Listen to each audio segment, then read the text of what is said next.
Здравствуйте, уважаемые блогеры и журналисты, здравствуйте, участники пресс-конференции. Сегодня пресс-конференция с членами Ингушского комитета национального единства. И у нас сегодня здесь находится Ахмед Барахоев, член Ингушского комитета национального единства. Ахмед Пагоров, также член Ингушского комитета национального единства. Барах Чемурзиев, председатель общественного движения «Опора Ингушетии», также член комитета национального единства. Руслан Муцольгов, председатель Ингушского регионального отделения партии «Яблоко» и также член комитета национального единства. И Багаудин Хаутиев, председатель Координационного совета молодежных организаций и также член совета национального единства. Начнем, наверное, по порядку и поговорим о публичных слушаниях бюджета. Как вы оцениваете это мероприятие? И вопрос, наверное, мы адресуем Багаудину. Я рад приветствовать вас всех. Ассаламу алейкум ва рахматуллах. Ну, по-моему, неделю назад мы принимали участие в публичных слушаниях бюджета Ингушетии на 2019 год. Члены оргкомитета подготовили свои предложения. К сожалению, мы не смогли задать полностью весь перечень вопросов и предложений, комментариев и замечаний, в том числе, которые у нас были к бюджету. Но сейчас мы, с вашего позволения, перечислим некоторые предложения и замечания, которые у нас были к бюджету Ингушетии. Но в первую очередь надо отметить, что бюджет, он каждый год копируется. Допустим, если мы сравним бюджет Ингушетии 2016 года, 2017, 2018 года и 2019 год, который сейчас подготовлен, он практически на 95% совпадает, кроме сумм. Они увеличиваются, то уменьшаются. То есть новых дополнительных государственных программ, новых дополнительных республиканских программ особо таких нету. И что в первую очередь отмечает оргкомитет по бюджету Ингушетии. В первую очередь Комитет национального единства хочет отметить, что бюджет Ингушетии на 2019 год, так же как и в бюджет 2018 года, он непрозрачный. Он непрозрачный, непонятные сметы, которые заложены в бюджете. Мы подготовили ряд предложений, два из которых сейчас я озвучу. Первое предложение – это каждой смете бюджета, чтобы мы дополнительно готовили приложение с конкретным разъяснением, на какие цели, задачи на какие цели и задачи расходуется та или иная сумма. Я приведу, я сейчас потихоньку пройдусь, буквально 2-3 минуты, я объясню, в чем наше приложение. Допустим, Министерство образования Республики Ингушетия на 2019 год получает 6,5 миллиардов рублей. Это только Министерство образования. То есть самый большой транш, самую большую смету имеет Министерство образования. Это было и в прошлом году, и позапрошлом году. Если взять 6,5 миллиардов и разделить на 12 месяцев, это получается больше 500 миллиона рублей в месяц. Если разделить на рабочие дни, то 25 миллионов, примерно больше 25 миллионов в день. Есть, когда эта сумма распределяется по бюджету, именно где расписывается, что предусмотрено для Министерства образования, мы видим огромные суммы, допустим, 500 миллионов, 400 миллионов, написано под программа такая-то, развитие образования, оказание, допустим, есть я сегодня только заметил, есть одна смета, но небольшая смета, допустим, написано поддержка мероприятия для молодежи и детей, 4 миллиона. То есть непонятно, куда, какие мероприятия, они как будут распределяться, грантовые распределения, либо это какие-то конкретные целевые деньги куда-то, или это будет конкурс, который будет на уровне детских школ, детских садов и школ проводиться. То есть непонятно. Если все эти сметы рассматривать, то все, кроме программ, названий программ и сумм, ничего не понятно. Что делается в других субъектах? Это не везде делается, но, допустим, в Санкт-Петербурге, по-моему, в Санкт-Петербурге, в Москве готовятся экспертные заключения к бюджетам, к бюджету там, города Москвы и Санкт-Петербурга, есть еще там другие субъекты, но их немного. У нас как таковых экспертных общественных организаций, которые могут давать комментарии к бюджету, к республиканскому бюджету, немного. У нас практически, по-моему, нет. Поэтому мы предлагаем следующее. Если, допустим, мы предлагаем следующее до публичного рассмотрения бюджета, проект бюджета, он обычно публикуется на сайте Министерства финансов, но он должен быть поадресно направлен всем общественным организациям, допустим, Совету ТЭПов, там, Опоре Ингушетии, Координационному совету молодежных организаций, там, партиям, там, партия Яблок и так далее, чтобы они подготовили свои предложения, замечания и комментарии к бюджету. Это будет как бы экспертное заключение. Допустим, если касается вопроса образования, допустим, пусть Ассоциация учителей Ингушетии готовит свое экспертное заключение, где, как расходовать, то есть где делать больший приоритет расходования денежных средств на следующий год. Вот если это молодежные деньги, то есть если это деньги, предусмотренные на молодежную политику, пусть делают комментарии Координационный совет молодежных организаций, есть другие молодежные организации. Если это какая-то социалка, социальное направление, пусть это делают тогда общественные организации, имеющие направление именно в социальной сфере, там, благотворительные и так далее. То есть вы предлагаете общественный контроль за исполнением бюджета? Да, абсолютно верно, общественный контроль. Вот это законом предусмотрена такая процедура? Да, нет, Министерство финансов, парламент или же правительство может направлять письма с просьбой дать комментарии к любому законопроекту, или же бюджет — это законопроект. Имеет право они направлять и могут. Они это и должны делать. Если вот сегодня здесь в основном собрались общественники, вот начнем мы это озвучивали заместителю министра финансов Республики Ингушетия, вопрос, связанный с общественными организациями, финансированием общественных организаций. Мы ему задали конкретный вопрос. В 2018 году были выделены деньги именно в бюджете на поддержку социально ориентированных некоммерческих организаций. 1 700 000. Это очень маленькие деньги, мизерные деньги для общественных, для некоммерческого сектора республики. В прошлом году были выделена та же самая сумма, позапрошлом году тоже. Эта смета не исполнена. Не исполнена. Мы писали, когда обратились общественные организации, написал в парламент, прокуратуру написал, но друг на друга они вешают, Министерство финансов на Минтруд. Были еще вот замечания по другим вопросам? Просто не хочется очень много времени уделять слушанию бюджета, потому что у нас еще тем много. Да, давайте буквально 2-3 минуты, я закончу сейчас. И эти цифры надо просто озвучить, поскольку это очень важно для нас. Смотрите, мы предлагаем, в том числе, министру образования Республики Ингушетия, на данный момент это Костоев Юсуп, давать сам разъяснение, допустим, на следующий год, разъяснение по бюджету Ингушетии. Допустим, если предусмотрены деньги для родителей, чьи дети обучаются там в дошкольных образовательных учреждениях, выделено по бюджету 73 миллиона рублей, чтобы компенсировать им часть расходов на оплату за садик. Если один ребенок, там 20-30%, 2 – 50%, 3, если 3 более 70%, 73 миллиона. Он должен садиться перед камерой и разъяснять людям, что есть такая возможность, что они должны написать заявление, с этого момента им каждый месяц будут начисляться деньги. Следующее. Тогда я оставлю мелкие замечания, которые у нас были. Вот, допустим, по Минздраву. Вот по Минздраву очень много жалоб на Министерство здравоохранения Республики Ингушетия. В этом году тоже бюджет был, по-моему, почти 1 миллиард рублей, до 1 миллиарда рублей. В следующем году 1 миллиард 738 миллионов рублей. Очень много жалоб о том, что нет лекарственного обеспечения. Бинты, капельницы, все приходится покупать. В том случае, если человек умеет отстаивать свои права, пишет жалобы или там обращается через социальные сети, ему выдают. Если человек не умеет, он ничего не получает. Поэтому этот вопрос тоже очень остро стоит.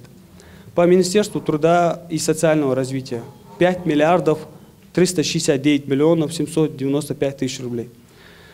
Вот мы идем к тому, что мы говорили первый раз, что надо готовить приложение. Вот, допустим, по программе содействия занятости населения 178 миллионов рублей. Непонятно, куда эти деньги направляются.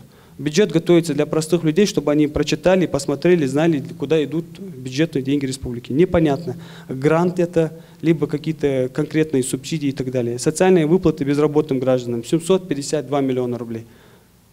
Где данные? Есть ли там мертвые души? То есть 752 миллиона, понятно, что выделяется, но кому выделяется? То есть нету никаких конкретных приложений, где написано, вот столько у нас безработных, столько-то там получает, и сумму сколько получает. Что касается, мы просили и просим Министерство финансов до рассмотрения бюджета, до утверждения бюджета добавить деньги детям для подготовки детей к учебному году всего лишь 300 тысяч рублей и малоимущим 500 тысяч рублей выделено всего лишь. Что касается многодетных семей, для коммунальных услуг выделено 44 миллиона, чтобы они могли компенсировать себе оплату жилья, аренда жилья и коммунальные услуги. Но в то же время, вот сейчас я готовил раньше справку и распечатал льготы многодетной семьи, которые имеют 12 льгот. Для этих целей не предусмотрены никакие средства. А Народное собрание во исполнение указа президента Российской Федерации приняло закон в 1999 году, он действует по сегодняшний день. Последние изменения были внесены в июне 2013 года. Утверждены льготы. Под эти льготы денег не выдано. Вот мы просим парламент обратить на это внимание и внести эти соответствующие поправки. Если надо будет, ну, я не могу перечислять все льготы, которые есть. Еще одну-две минуты. Вопрос возникает, откуда мы можем взять эти деньги. То есть Министерство финансов, естественно, будет задавать вопрос, откуда мы возьмем деньги. Вот буквально вот до конференции я сегодня увидел новость, что в этом году, вот буквально в течение этой недели, будет открыт год театра, по-моему, так назывался, год театра. И на театральные развлекательные цели у нас предусмотрено более 250 миллионов рублей. Более 250 миллионов рублей на 2019 год. Это только в Ингушетии. Вот развитие туризма. Каждый год выделяется 500 миллионов, 600 миллионов. Следующий год выделено 380 миллионов рублей.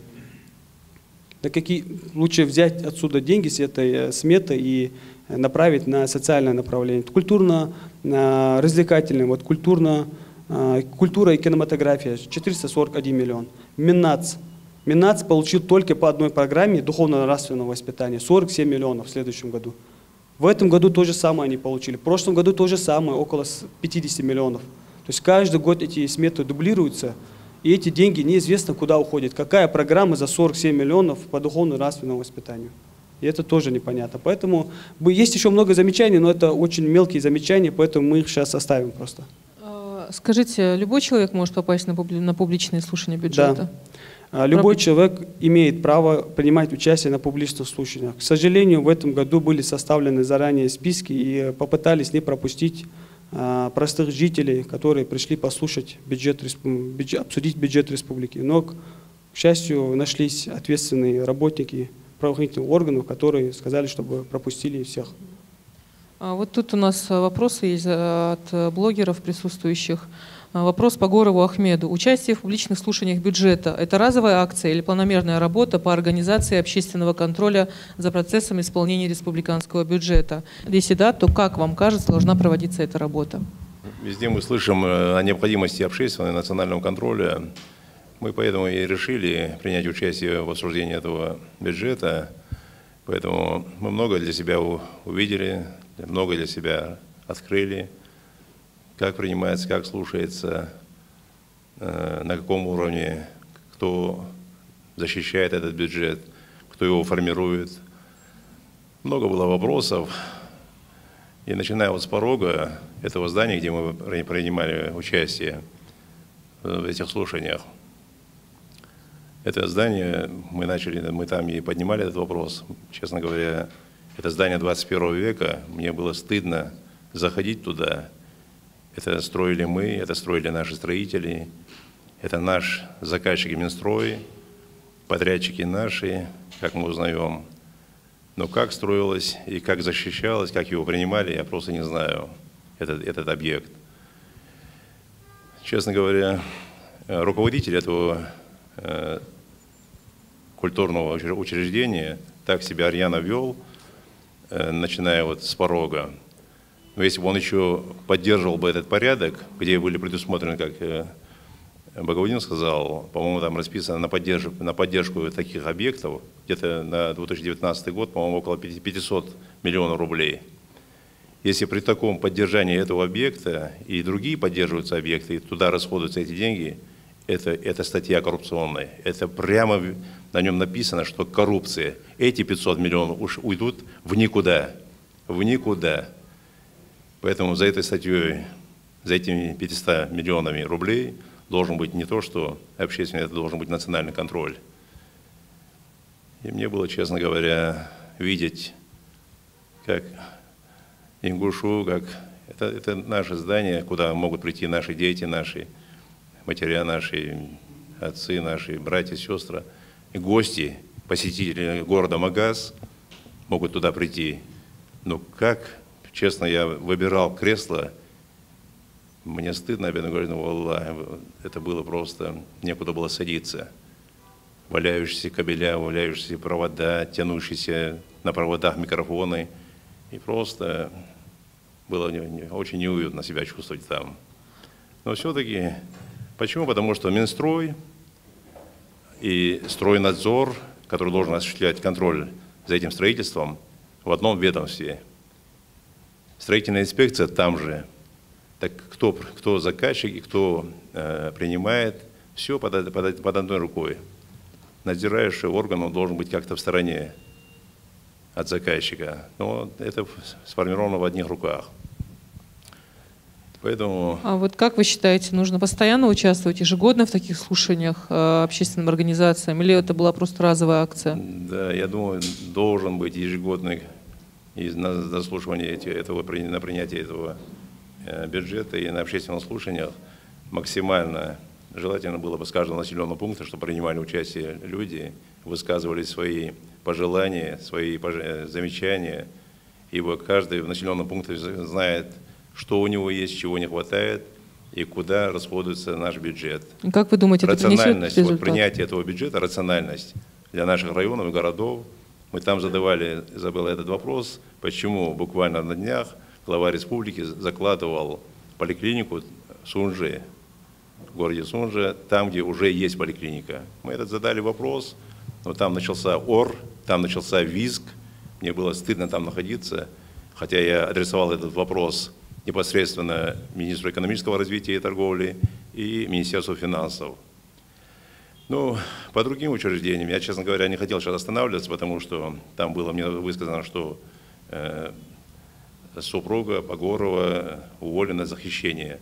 Но за хищение не увольняют, за хищение сажают людей, привлекают к ответственности. Но я-то не стал отвечать, не стал становиться в ряд, ибо мне это стыдно. Но люди знают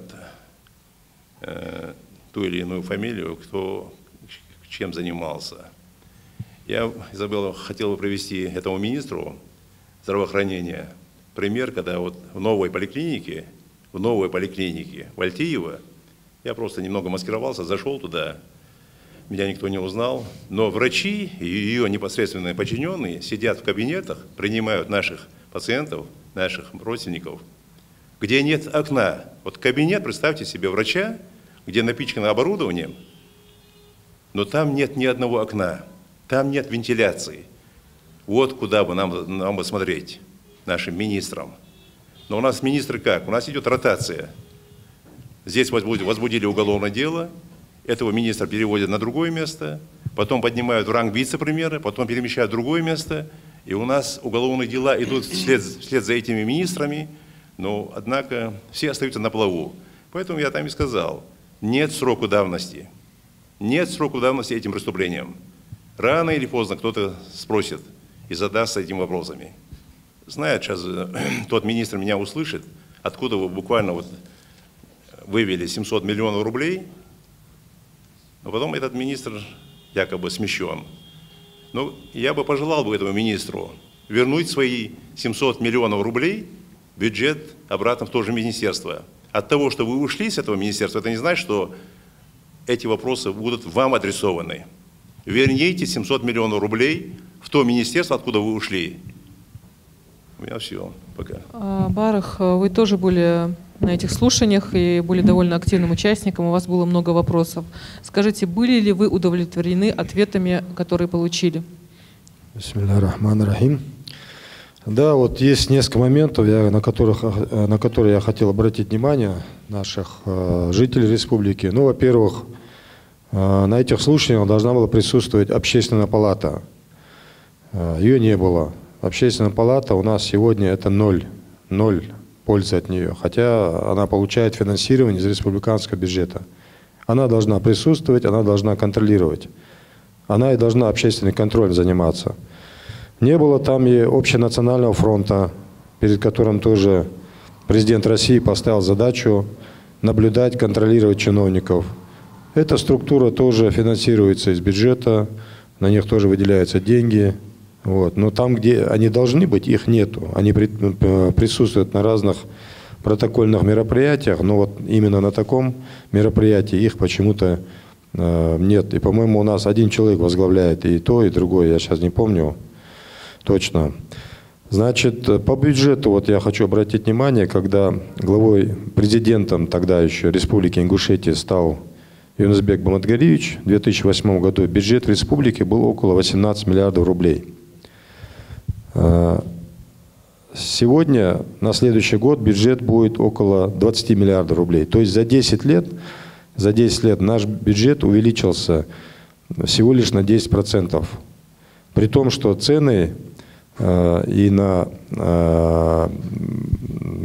ресурсы различные, на электричество, на воду, на топливо, бензин, они все выросли 2 раза, и на продукты питания выросли. То есть фактически бюджет у нас стал меньше даже, чем когда главой республики тогда стал Юнусбек Баматгариевич. При этом на балансе нашей республики, по их же словам, появилось около 500 новых объектов. Это школы, детские сады, больницы, спортивные объекты. Что это значит? Это значит, что для того, чтобы содержать все эти объекты, нужны деньги, потому что они прибыль не приносят. Это центры расходов, точки расходов. Вот, например, чтобы содержать дворец спорта имени Берда Евлоева, нужно 52 миллиона рублей, то есть на содержание одного объекта. При том, что этот дворец спорта, он в принципе, когда его строили, то договоренность была с федеральной властью о том, что этот дворец спорта должен будет работать в режиме хозрасчета, то есть он сам себя должен будет окупать. И самое интересное то, что деньги там есть, потому что сдаются помещения в аренду, проводятся мероприятия, и там есть хорошая выручка, но эта выручка не отражена вообще ни в каких документах, ни в каких отчетах. По крайней мере, перед федеральным центром фигурирует 0 рублей, что этот объект зарабатывает. Хотя деньги там зарабатываются, и такие сведения у нас есть. Еще один вопрос интересный. У нас, у нашей республики существует задолженность по капитальному строительству около 27 миллиардов рублей.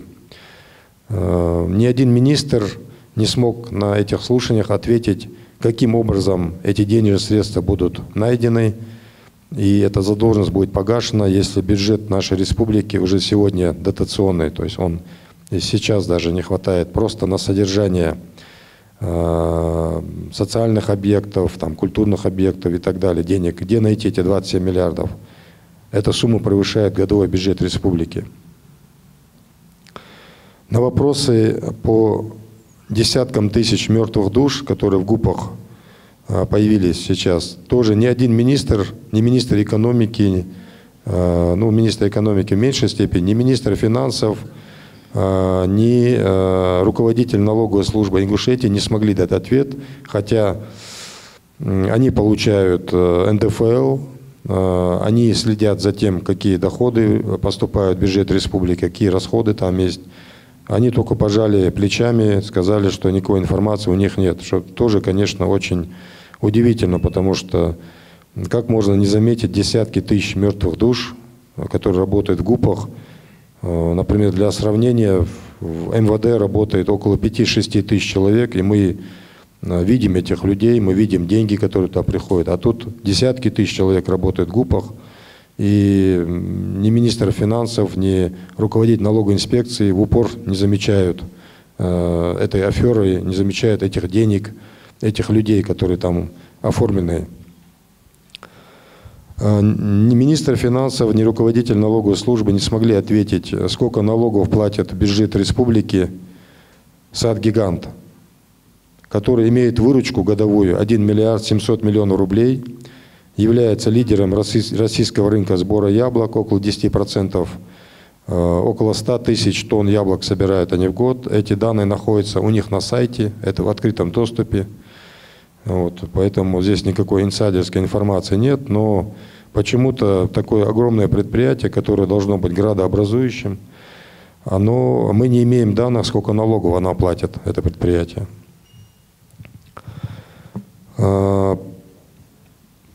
Вот был у нас так называемый субботник, да, вот вы все видели, какое количество правоохранительных органов было собрано, как они работали жестко, как они контролировали проезд по всей территории республики. И все это ради чего? Ради того, что несколько активистов собрались проехаться по своей собственной территории. Задается вот такой вопрос риторический. Ну вот, например, в 2014 году со счетов водоканала было похищено около 500 миллиона рублей. Было возбуждено уголовное дело. Прошло 4 года, посадок нет, денег нет. Правоохранительные органы не работают по этому делу, никого не задерживают, не возят их на вертолетах, не перекрывают дороги. Вот почему это происходит? Или, например, возьмем программу по расселению жильцов аварийных домов. Вот, например, просто самый первый случай, вот 3 дома, один в Сунже, 2 дома в Назране. На их расселение было выделено около 200 миллионов рублей. Деньги освоены, президенту страны доложено, что люди расселены. Людей не расселили, они живут в своих же домах в аварийных, при этом уголовные дела возбуждены, опять посадок нет, денег нет. Правоохранительные органы не работают совершенно. Все эти материалы есть, материалы поступают членам комитета, и мы призываем жителей, чтобы они нам передавали этот материал. Мы будем эти материалы опубликовывать в публичном пространстве. И если у служб соответствующих, которые получают зарплату свою, получают премии, получают денежное удовольствие от государства, если у них будет желание, мы готовы им эти материалы передавать. Пусть работают, отрабатывают те блага, которые им предоставляет наше государство. Как человек, который здесь недавно находится, я могу сказать, что я не знаю в республике ни одной структуры, ни одного института, который бы работал бы в нашей структуре, в нашей республике. Ни один институт у нас не работает так, как положено. Хотя есть для их функционирования существует определенная нормативно-правовая база, выделяются деньги на их существование этих институтов. Однако ни один институт у нас ни в здравоохранении, ни в образовании, ни в культуре, он не работает ни в соответствии с федеральными законами, которые регулируют их деятельность, ни в соответствии со своими ведомственными приказами, ни в соответствии со своими инструкциями. То есть в республике сегодня полный хаос. Салам алейкум, Дади Халчин. Добрый день. Я хотел буквально 2 момента добавить по вообще бюджетному процессу в республике. Общественный контроль за бюджетным процессом – это целое направление, огромное направление, которым должны заниматься эксперты. И это не только вопрос принятия бюджета, но и процесс его исполнения. Поэтому общественные организации, вообще некоммерческий сектор должен уделять этому направлению именно времени гораздо больше, не как дополнительная какая-то деятельность, а именно выделяя на это почти все свое свободное время. Во-вторых, сам по себе бюджет республики содержит несколько статей, которые вызывают возмущение.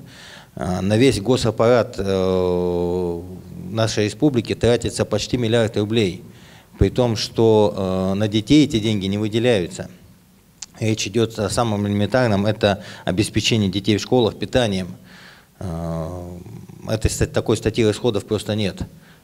Если дети имеют полное право на это, то чиновник, у народа перед чиновником нет никакой обязанности содержать его за счет бюджета.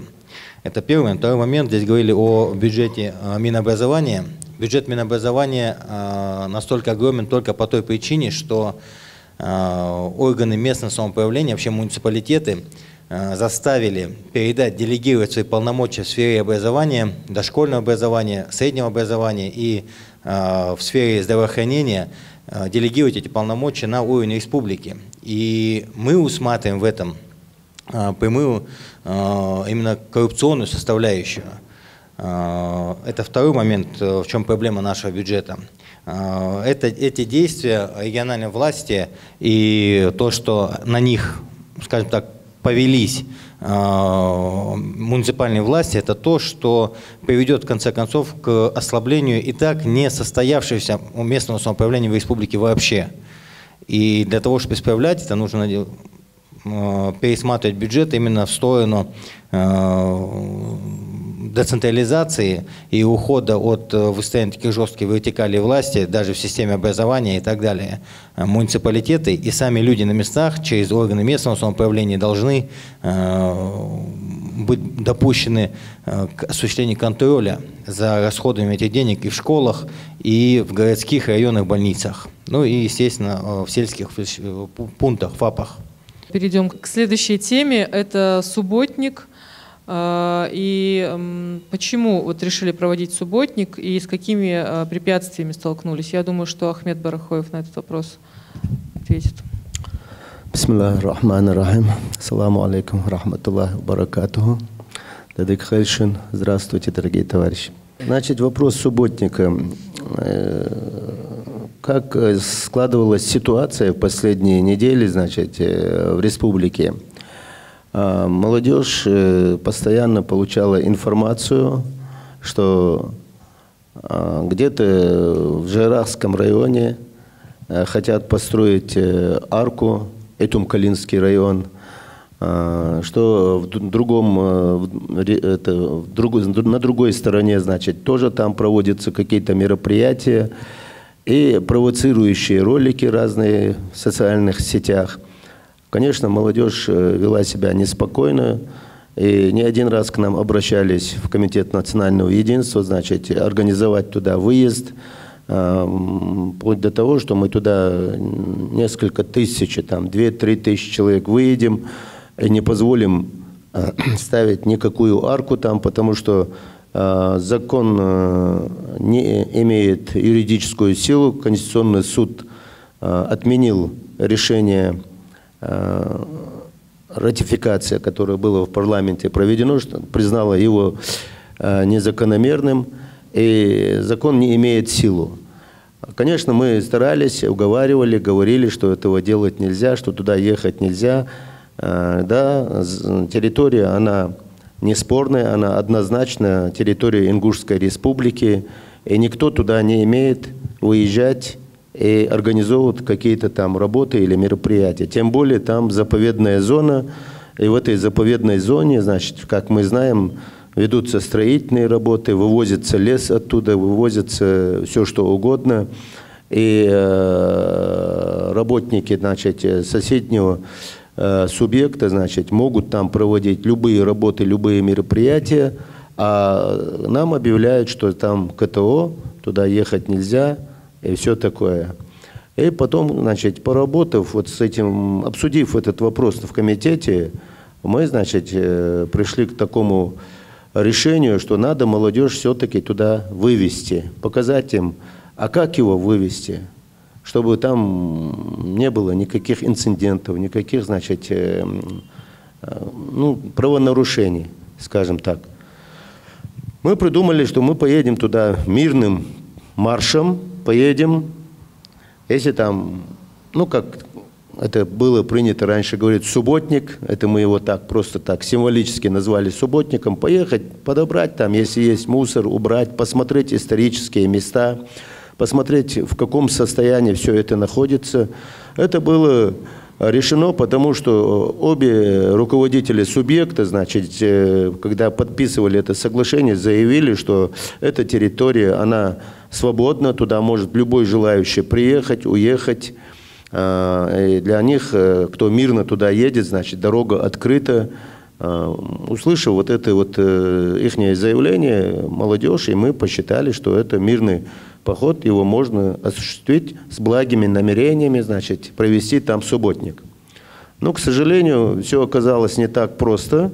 Как только мы объявили о том, что мы туда выезжаем, правоохранительные органы, значит, начали вести с нами работу, просить, уговаривать нас, значит, что туда ехать нельзя, что там режим КТО. Совет безопасности республики, значит, объявил КТО и в Назрановском, и в Сунжинском районе. То есть все запретительные меры были включены. Значит, у нас объявление было собраться возле мемориала славы и на Нестеровском перекрестке. Кому удобно туда, здесь, значит, чтобы люди собрались, ну, несколько тысяч человек должны были взять с собой инвентарь, чтобы прям перчатки, пакеты, там, грабли, топор, там, ну, чтобы навести порядок, где по пути что будет, подобрать, убрать, вот, и вернуться назад домой. Когда мы подъехали к мемориалу славы, там огромное количество подтянутых, значит, сил, и ГАИ там ездит, не позволяет никому остановиться, запрещают, предупреждают, очень грубо разговаривают. Ну, многие начали по улицам ставить свои машины. У нас было объявлено с 8 до 9 часов, и 9 часов мы тронемся туда по маршруту, ехать на Фортангу.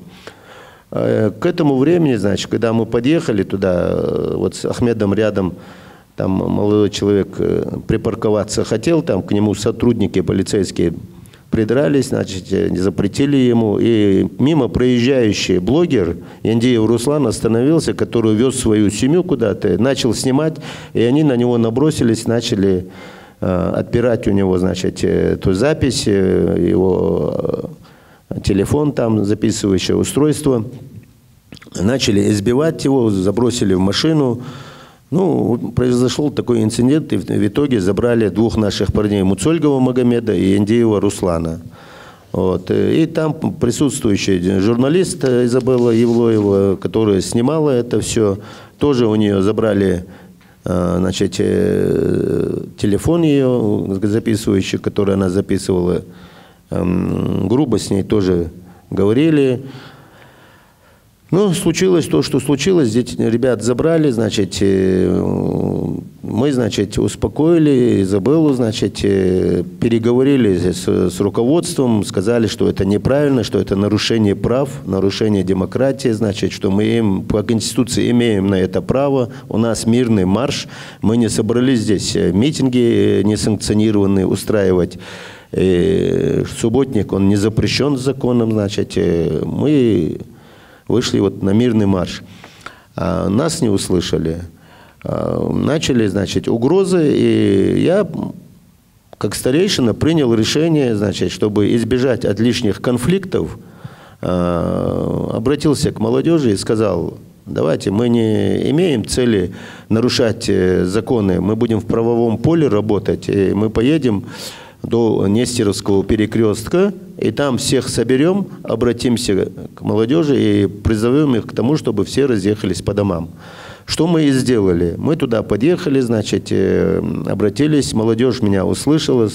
Алхамдулилlah, я искренне благодарен нашей молодежи, которая ведет себя очень и очень, на удивление, вот приятно на них смотреть, что они такие послушные, умные, и во всем, значит, прислушивается к старшим. Это пример для всего мира, по-моему, что молодые наши вот такие умные ребята. Я думаю, послушаться старших и принять такое решение тоже огромное мужество надо иметь. Я, значит, оттуда созвонился с Барахом. Барах уже был в Галашках, Ахмед тоже Погоров туда выехал. Они смогли пробраться до Датыха там, и до Фортанги. Оказывается, туда уже и конные, значит, наши ребята, конная дивизия, дикая дивизия какая называется, туда проехали. Но получилось так, что из-за того, что власть начала нам мешать, каждый, кто считал нужным поехать, он поодиночке туда пробрался. Ну и очень много молодежи туда проехало, значит, они вместе там собрались, сделали обращение к Владимиру Владимировичу Путину, значит, оттуда. Ну и получилось, опять наши сотрудники, значит, добрались до них, там их посадили, отвезли в ЦП, повезли в суд, осудили.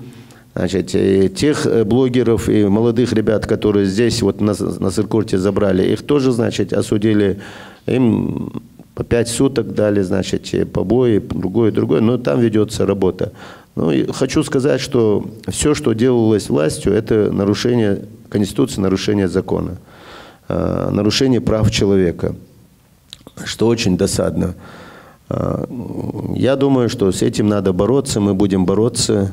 И будем делать другие акции в правовом поле, которые нам вот разрешают по Конституции делать. Вот что я могу по субботнику пока сказать. Хорошо, Баркал Ахмад. Вот тут тоже вопрос. Спрашивают у Чемурзиева Бараха, но я думаю, что, наверное, Руслан Муцольгов тоже на этот вопрос хорошо ответит. В свете усиливающегося административного репрессивного давления на общественных активистов, планирует ли исполком Северного конгресса ингушского народа и Комитет национального единства организация правовой поддержки лиц, попавших под давление властей? Мы оказываем правовую поддержку, правовую помощь на бесплатной основе всем лицам, кто обратился к нам не только в связи с преследованием именно за участие или организацию в гражданских акциях, либо в протестном движении, и тем, кто сейчас был задержан в субботу, Руслан Ниндиев и Магомед Муцольгов, в отношении которых были составлены, необоснованно составлены материалы об административных правонарушениях сотрудниками Назрянского ГУВД. Им оказывается правовая помощь, и в те постановления, которые были вынесены судом об, значит, административном аресте их обоих, они обжалуются, и, безусловно, будет вестись работа также и в сфере непосредственно проверки действий сотрудников полиции в отношении задержанных, по крайней мере, в отношении одного из них, который был подвергнут избиению дубинками. Правовая помощь оказывается им, и мы надеемся, что суд все-таки не будет занимать позицию, угодную именно какому-то одному чиновнику, а займет позицию закона. И мы будем использовать для этого не только национальные механизмы правовой защиты, но и международные. Пользуясь случаем, я хотел вот по субботнику, по этому мероприятию обратиться ко всем жителям Республики Ингушетия, особенно к молодежи, которые в соцсетях сидят. После этого такие есть негативные явления, значит, мы, значит, видим, как там пишут очень нехорошие комментарии друг к другу, и чеченская сторона, и ингушская сторона. Есть ролики, которые, значит, провоцируют наших ребят, ингушских ребят со стороны Чечни, показывают, как в зоне, где проходит КТО, значит, выходят военные в военных формах, значит, обращаются, оскорбляют, задевают чувства молодежи, значит. И это очень неправильное поведение, не братское поведение, не кавказское поведение, недостойное любого гражданина, я считаю. И они вызвали ряд, значит, провокационных таких моментов, которые с нашей стороны им начали отвечать, начали туда уезжать, на что мы приняли усиленные меры, значит, мы обратились, мы подъехали к тем молодым людям, к тем товарищам, которые эти ролики выступили со стороны ингушской стороны. и попросили их успокоиться, значит, не делать дальше, не нагнетать дальше обстановку. Я хочу сказать молодежи, что мы не имеем права сегодня допустить какое-то правонарушение, особенно кровопролитие там, или какой-то инцидент создать с нашей стороны. Мы не против чеченского народа, мы не против Чеченской Республики, мы не нарушаем никакие законы, мы требуем конституционное, значит, решение этого вопроса, законного решения этого вопроса, и все, что мы, акции, которые проводим, это в рамках закона. Поэтому я думаю, федеральная власть тоже обратит внимание на то, что вторая сторона, чеченская сторона, я скажу, ведет себя немножко неправильно, очень даже много неправильно. Я извиняюсь, что там очень неправильно себя ведет, провоцирует нашу молодежь, значит, оскорбляют. И ученые, и историки пишут разные там вещи, которые недостойны людей, которые называют себя братьями. Я думаю, так вести не должны. Ингушскую молодежь я призываю не делать, не отвечать на эти провокационные комментарии, на эти провокационные ролики, быть спокойными. Иншаллах, мы будем до конца идти правовым путем, значит, и мы добьемся того, что мы хотим. Ни одного миллиметра, сантиметра земли ингушской никому не отдадим и не оставим ни у кого. Это окончательное наше решение. Вот прежде чем перейти, наверное, к главному вопросу решения Конституционного суда и предстоящий суд, вот тут вот вопросы посредством интернета задают блогеры, я хочу вам их перезадать. Зачем приезжал Мотовников в Барахоеву, спрашивают. Значит, я не знаю такого случая, чтобы Мотовников ко мне приезжал, но 2 раза меня возили к Мотовникову, и я с Мотовниковым разговаривал и высказал все, что я думаю по этому вопросу. Услышал, не услышал, я не знаю, власть это услышала или не услышала, но все, что нарушается конституционное право, мы это там высказались. Я думаю, надобности ехать ко мне у Мотовника Александра Анатольевича нету никакой, потому что мы открыто при последней встрече заявили, сказали, что мы с ним встречаться больше не будем, и на его уровне вести переговоры по этому вопросу мы не собираемся. Мы встали, оттуда демонстративно ушли, и после этого у нас не было никакого контакта. Вот еще вопрос. Платят ли вам за это? Почему вы это делаете, если вам за эту деятельность не платят? Мне платит государство мою пенсию и платит мне социальные, значит, эти выплаты. Как репрессированному человеку мне платится тоже 2000 рублей. Я прописан в Москве и пользуюсь этими, значит, благами, потому что я в Москве прописан. А мои соотечественники, ингуши, которые живут здесь, не имеют как репрессированные право получать эти 2000 рублей, 50% коммунальных услуг, чтобы они были освобождены. Здесь немножко вот у моих же братьев и сестер другие условия, потому что наша власть считает, что репрессированные не должны пользоваться этими услугами. А если вы имеете в виду какие-то там другие поступления, я буду рад их принять, если кто предложит. С удовольствием буду с ним общаться. Спрашивают, почему вы поднимаете вопросы, кроме земельных? Ну, это вот ко всем вот эти все вопросы. Наверное, имеется в виду вопрос слушания бюджета или какие еще, да? Подразумевалось, вот тут много пишут об этом, подразумевалось, что пытаются быть от земельного вопроса, так как они не видят данного решения то есть вопроса, и пытаются свести на нет после суда других вопросов. В общем, подразумевается это вроде. Значит, я скажу 2 слова по этому вопросу. От земельного вопроса уходить мы не собираемся. Земельный вопрос у нас стоит однозначно номером 1. Он всегда стоял и будет стоять. Мы всю свою работу настроили на то, чтобы отменить неправовое, значит, соглашение, которое там принято, подписано. И мы говорим и будем говорить, что земля... То есть территориальная целостность Республики Ингушетия она должна сохраняться, значит, и никто не имеет права посягаться на нее. А то, что там вопросы возникают, они сами по себе возникают, вопросы отставка там руководства. Я думаю, и это правильно так думать. После всего, что у нас происходит, власть сама должна была иметь мужество подать в отставку, уйти полностью, в полном составе уйти, потому что она себя не оправдала. Ни глава, ни председатель правительства, ни парламент, ни судебная власть, ни другая, ни одна структура власти не оправдала себя. Я думаю, пора подумать над этим, набраться мужества и сделать заявление, уйти в отставку. А вопросы, которые вы говорите там, по слушанию бюджета, там, это попутные вопросы. Мы просто приходили туда послушать, как общественники, и все. Если есть, кто добавьте. Да. Я тоже 18 лет уже живу в Москве.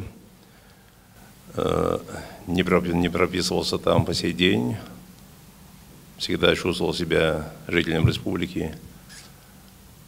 И подумайте, что нас разбаловала Москва. Но почему наше население в наших домах, мы можем сутками жить без воды? Почему мы не можем получать положенное 220 вольт напряжение в доме, там, где слепнут наши дети от недополучения положенного 220 вольт? Почему наши и мы с вами не должны получать положенные скорости интернета? Почему у нас связь с перебоями? Почему? Очень много вопросов. И сегодня, вот, оказавшись здесь по вопросу земельному, параллельно в эти дни рассматривается и обсуждался вообще на публичных этих слушаниях бюджет, предстоящий 2019 года.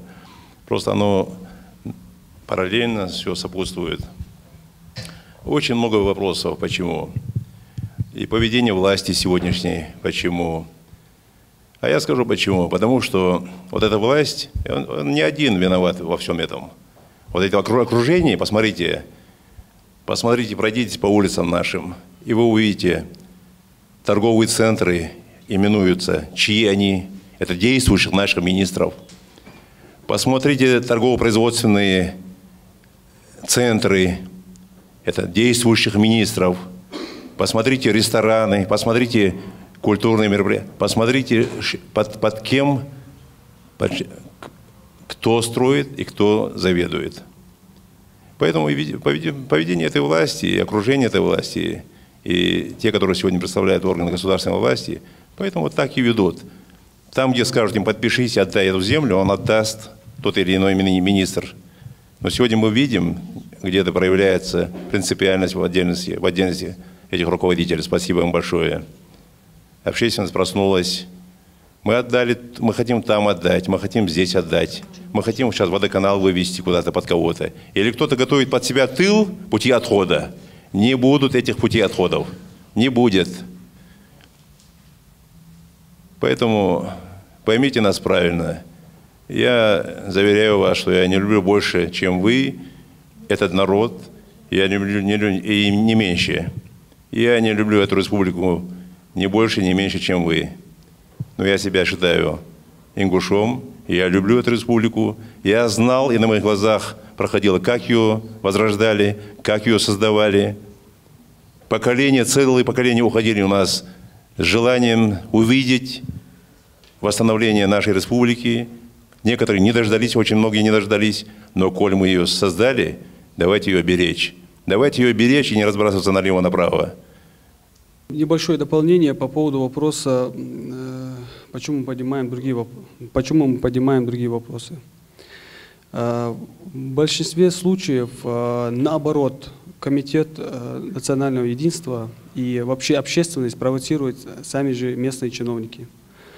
Изначально из требований митингующих не было была отставка главы, но в последующем этот пункт был убран, поскольку чтобы Евкуров не ссылался на то, что люди собрались с политическими лозунгами, и что они отстаивают какие-то политические интересы или чьи-то цели.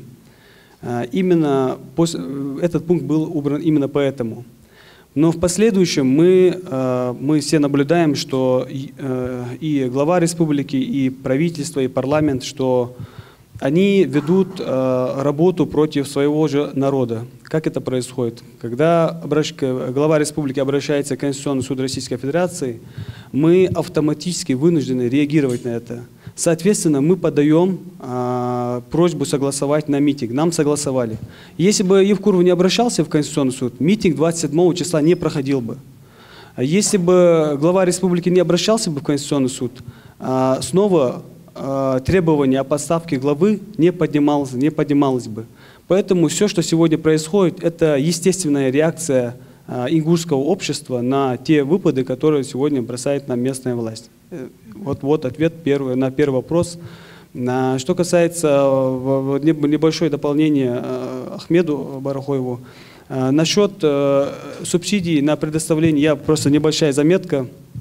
Субсидии на предоставление мер социальной поддержки реабилитированных лиц и лиц, признанных пострадавшими от политических репрессий, на 2019 год выделено 601 миллион 521 тысяча рублей. Та же самая сумма была выделена в прошлом году, почти более $500 миллиарда рублей. Поэтому деньги выделяются, Ахмед, доходят ли они до потребителей, до наших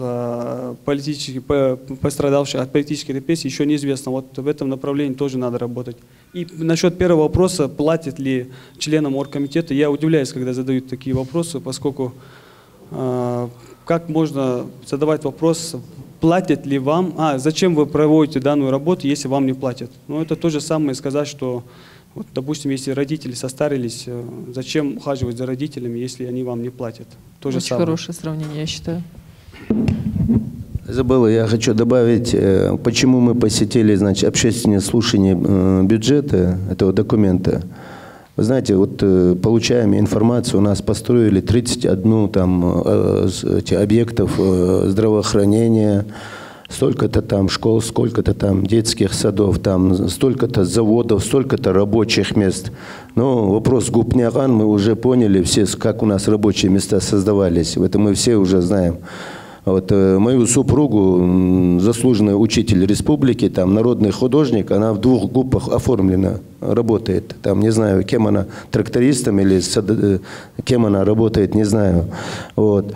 Потому что тратятся огромные средства, бюджетные средства на строительство завода какого-то. Ну, например, возьмем завод полимерных труб, о котором все говорят, что этот завод, он работает, и там он очень такой затрачен. Ну, я цифры не знаю, я просто буду говорить так.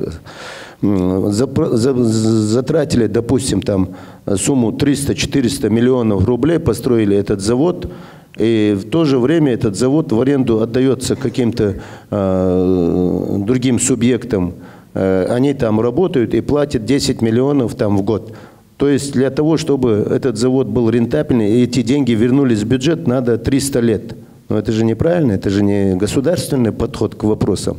Тот же сад-гигант, который платит налоги не нам, тот же, значит, ламповый завод, который нам, там же, коллеги, эти друзья мне подтвердят, что сказали, что там мы отдаем его в аренду какому-то там московской корпорации. Ну, зачем строить заводы и отдавать кому-то в аренду? А мы сидим здесь, не имеем места, где устроиться на работу. То есть наша молодежь ждет, когда бабушка и дедушка получат, значит, пенсию, чтобы положить на телефон 100 рублей. А заводы строятся за счет бюджета и отдаются в аренду другим субъектам. Вот это непонятно. Поэтому мы пришли туда послушать, посмотреть и задать эти вопросы. Я добавлю. Ну, во-первых, когда заводы, построенные в рамках ФЦП, отдаются в аренду, это может быть не самый худший вариант, потому что у нас есть завод, который передали вообще в безвозмездное пользование. Мясомолочный комбинат в Малгобеке. Это опять со слов самих представителей органов власти. Но я на самом деле хотел сказать о другом, о требованиях всего протестного движения. Безусловным требованием остается земельный вопрос. Это соблюдение территориальной целостности республики. 9 сентября глава республики непонятным и абсолютно неприемлемым для народа способом получил индульгенцию на 3-й срок, получил полномочия, и он приносил клятву. Клятву на Конституции. Одним из пунктов, который было соблюдение прав человека, во-первых. Во-вторых, это соблюдение территориальной целостности, обеспечение территориальной целостности республики.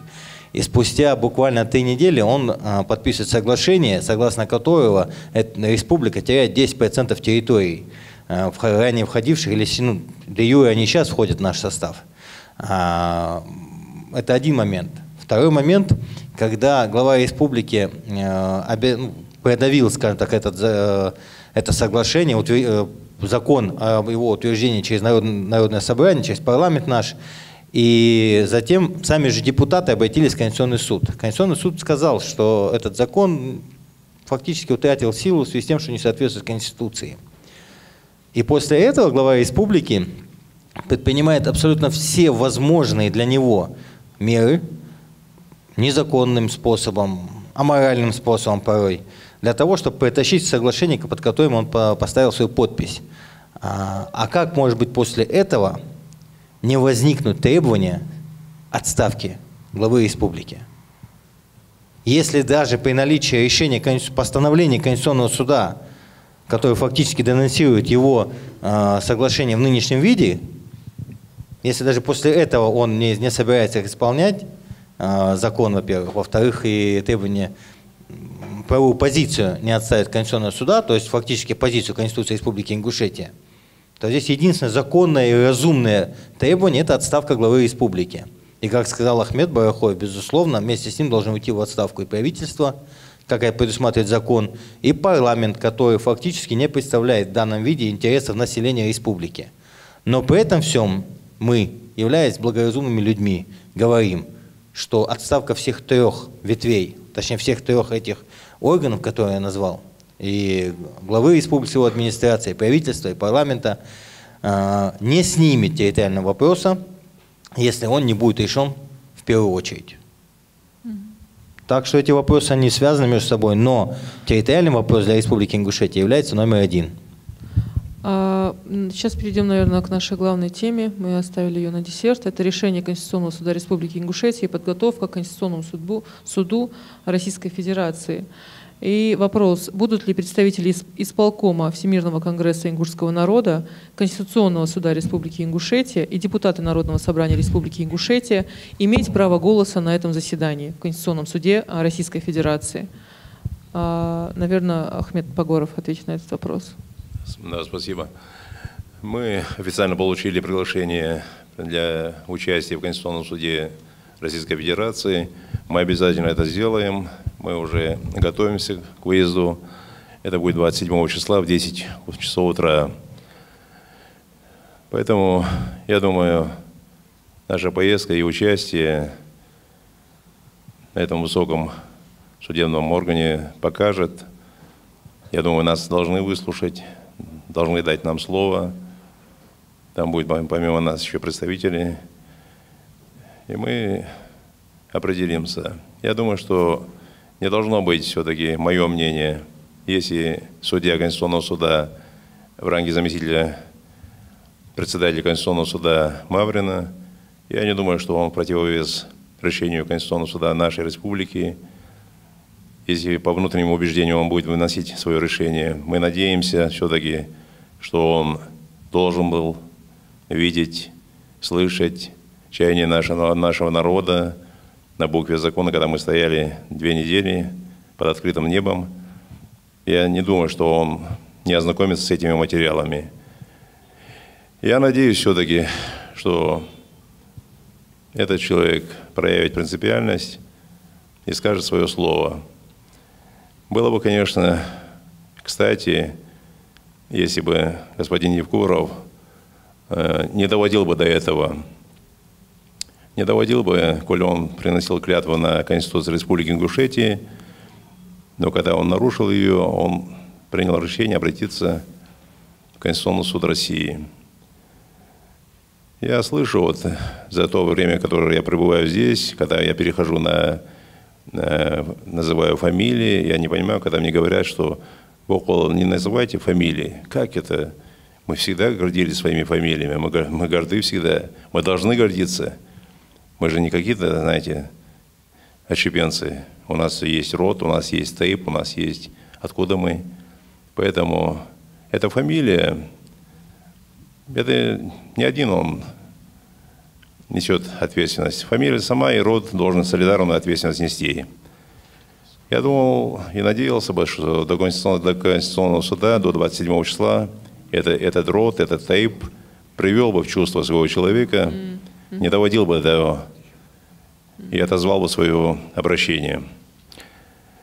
Ибо этим людям нужно жить здесь, пребывать вместе с нами, делить с нами и приятное или неприятное. Будем все-таки говорить, но это не только он. Есть у нас парламентарии, которые бегают по сей день, непонятно, мы даже не можем установить территориальное или местонахождение, где он в республике, за пределами республики. Поведение наших парламентариев, наших ингушей тоже непонятно. А вот вопрос у меня. Были ли попытки провести еще заседание Народного собрания после тех? Да, Изабелла, спасибо за вопрос. Неоднократно были попытки провести заседания, внеочередные, внеплановые, но у них не получается. Собираются, как всегда, 10-11 депутатов. Остальные то резко заболели, то где-то в реанимации, то где-то на выезде. Но они для нас неуловимый Джо. То есть депутаты не приходят и, как обычно, не образовываются на заседания, кворум? не то, что на работу они не ходят, не принимают участие ни в каких заседаниях. Хотя ежедневно они, да, это не общественники, это те люди, которые якобы, как они называют себя, избранными. Они должны были быть ежедневно на работе, но мы этого не наблюдаем. Спасибо за ответ, Ахмед. Еще вопрос. Будет ли Конституционный суд Российской Федерации при рассмотрении дела учитывать определение Конституционного суда Республики Ингушетия 30 октября, признавший республиканский закон антиконституционным? Это Барах ответит. Ну, он не будет это учитывать, он может его учитывать, просто суд выносит свое решение, основываясь на букве закона и исходя из своих внутренних убеждений, чувства справедливости, как у нас там примерно в законе это написано. Суд будет, он примет, конечно, позицию Конституционного суда к сведению, но не будет на нем основывать свою там результативную часть. На суде мы, как представители Всемирного конгресса ингушского народа, Ахмед Пагоров будет выступать, я надеюсь, там. Мы готовимся, значит, кроме этого будет выступать еще юрист профессиональный, а тоже от нашей стороны. Ну и там, если дадут слово мне там или представителю депутатского корпуса, мы тоже дадим пояснения, но эти пояснения, они могут только помочь судьям там немного картину прояснить там. А фактически это идет, скажем, это вопрос главы республики и Конституционного суда. То есть мы не являемся там обязательной стороной. Вообще я хочу вот людей, которые там являются сторонниками Евкурова, или там людей, которые не могут определиться, просто чтобы вы поняли саму абсурдность ситуации. Неужели такие есть? Да, есть, и их очень много. Вот как эта ситуация выглядит со стороны. То есть, по-моему, в новейшей истории России вообще такого не было, чтобы глава субъекта судился со своим собственным народом, чтобы глава субъекта пытался отторгнуть его территорию 9-10%, а его собственный народ всяческими силами этому препятствовал. По-моему, такого прецедента вообще нет. И я думаю, этот прецедент останется в истории. И я думаю, Юнусбек Бамангиревич все-таки вошел в историю. По крайней мере, скажем, связанную вот с юридической историей, потому что такого прецедента не было, вот, насколько я знаю. Вот исходя из этого, я надеюсь, что Конституционный суд России все-таки примет взвешенное решение, потому что не заметить такое количество нарушений, которые были выявлены нашими юристами в самом соглашении, начиная от самого названия этого соглашения, установление границ, сам термин установление границ, его не существует в российском в законодательстве российском, потому что все, кто уже хотел, уже давно установили все границы, и только вот ингуши с чеченцами в 21 веке вспомнили, что они границу должны установить. Это первое. Кроме этого, нарушены десятки федеральных законов, в первую очередь связанных с заповедными землями, с особо охраняемыми территориями. И вообще Юнусбек Бамангиевич и Рамзан Ахмядович очень большую головную боль создали руководству нашей страны и Государственной Думе, и Совету Федерации, и администрацию главы президента Российской Федерации. То есть и все эти структуры, они сейчас вынуждены искать какой-то вариант выхода из этой ситуации, потому что просто загнали в такой тупик уже, и неизвестно, как выйти из этого тупика. Кроме этого, я хочу поблагодарить руководителей наших ингушских подразделений Росреестра, Ису Додова и Рухет Додовой, за то, что они приняли принципиальную позицию и своему руководству сообщили, и руководству нашей республики, что они нарушать законодательство Российской Федерации не будут.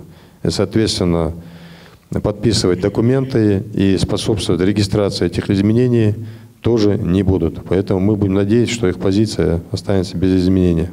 По поводу Конституционного суда хотел пояснить еще один момент. Во-первых, необходимо вернуться к событиям еще тех дней, когда Конституционный суд Республики вынес постановление, согласно которого он признал, что закон об утверждении соглашения от 26 сентября, подписанное главами двух республик, он не соответствует Конституции Республики Ингушетия.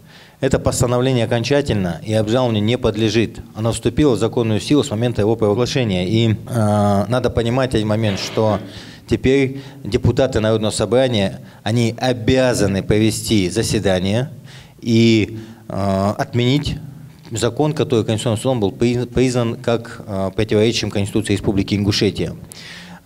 И фактически те депутаты, которые сегодня игнорируют наличие этого постановления, руководство республики в лице главы республики, они фактически совершают должностное преступление и преступление против собственного народа, против населения Республики Ингушетия.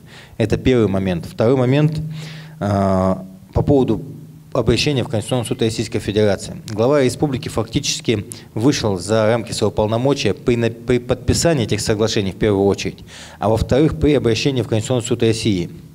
В данном случае они действуют таким образом, руководство республики действует таким образом только в целях того, чтобы создать, подготовить общественное мнение к тому, что постановление Конституционного суда Республики Ингушетия недействительно. На самом деле это не так, и любой юрист, который даже не обладает опытом, а является студентом, должен понимать это, и он знает это. Все утверждения о том, что он якобы обжаловал постановление Конституционного суда Республики Ингушетия в вышестоящую инстанцию, это просто бред, который может говорить только человек, который хочет запутать мозги окружающим. Второе, полномочия Конституционного суда Российской Федерации.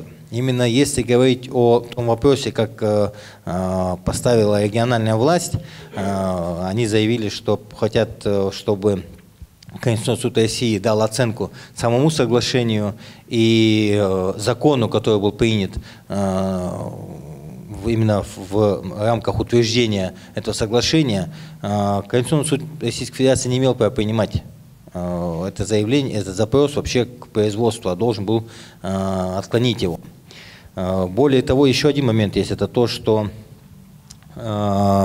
сейчас, к сожалению, не к сожалению, все-таки суд рассматривает этот момент, и из обычной практики Конституционного суда Российской Федерации следует, что сроки рассмотрения подобных запросов от 3 месяцев до полугода. А срок рассмотрения, срок между принятием запроса главы Республики Ингушетия Евкурова и назначенной уже датой судебного заседания, это 3 недели. Почему? Можно понять, ну, такая спешка была только несколько раз за всю историю Конституционного суда, и это вопросы были всероссийского масштаба. Если говорить о региональных вопросах, то никогда такой спешки не было, и можно предположить, что здесь идет административное давление, вероятно, не только от руководства республики. Руководство республики просто не способно повлиять на такую скоротечность и не является ускорителем деятельности Конституционного суда. Здесь стоит, значит, задаться вопросом о том, кто же способствует его именно на федеральном уровне.